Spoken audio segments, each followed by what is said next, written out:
QJ Motor introduces the SRK 921RR as its bold entry into the mid-range superbike segment, a machine boasting eye-catching specs and premium design at a fraction of European prices.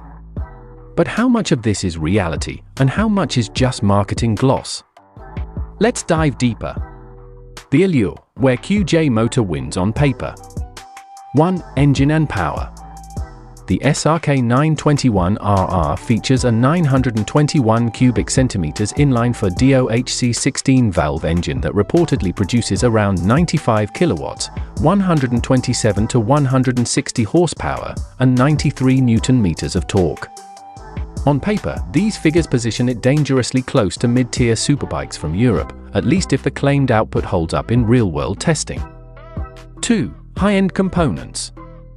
It comes with Marzocchi USD front suspension, Brembo brakes, 320mm front discs, 260mm rear, a single-sided swing arm, full LED lighting, TFT display, quickshifter, ABS, and traction control, even a steering damper.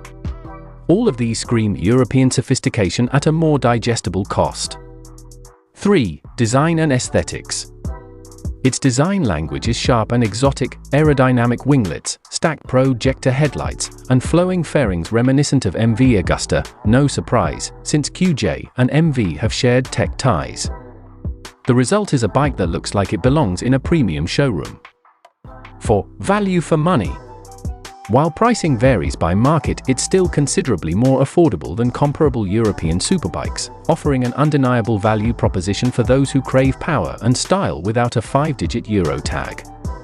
The flaws, where the glamour starts to crack. 1. Build quality and durability concerns. This is where QJ's biggest challenge lies.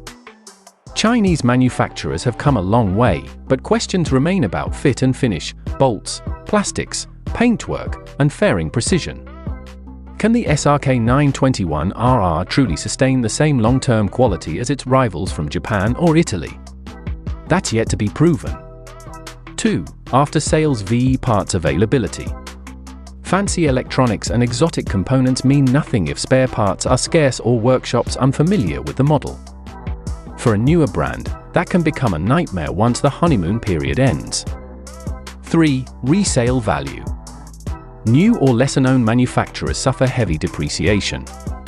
Don't expect the SRK 921RR to hold its value like a Yamaha R1 or Ducati Panigale. That's the price of brand recognition. 4. Inconsistent regional specs. Reports indicate variations between markets, different horsepower outputs, emission standards, and electronic packages. A bike imported privately might end up with fewer features than advertised in another country. 5. Weight and handling.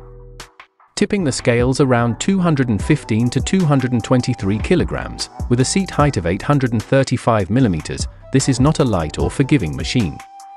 Combine that with its power, and less experienced riders may find it intimidating in urban traffic. 6. Emission and regulation factors. Although compliant with Euro 5, meeting local emission and registration standards, especially in Southeast Asia, may require extra modifications or costs. The SRK 921RR is the kind of motorcycle that makes enthusiasts pause mid-scroll. It looks incredible, sounds powerful, and costs less than you'd expect. But beyond the spec sheet, a few hard questions remain. Will it prove reliable under everyday riding conditions? Can QJ Motor sustain consistent service and spare part networks outside China? Are you ready to accept a faster depreciation curve for the sake of owning something unique?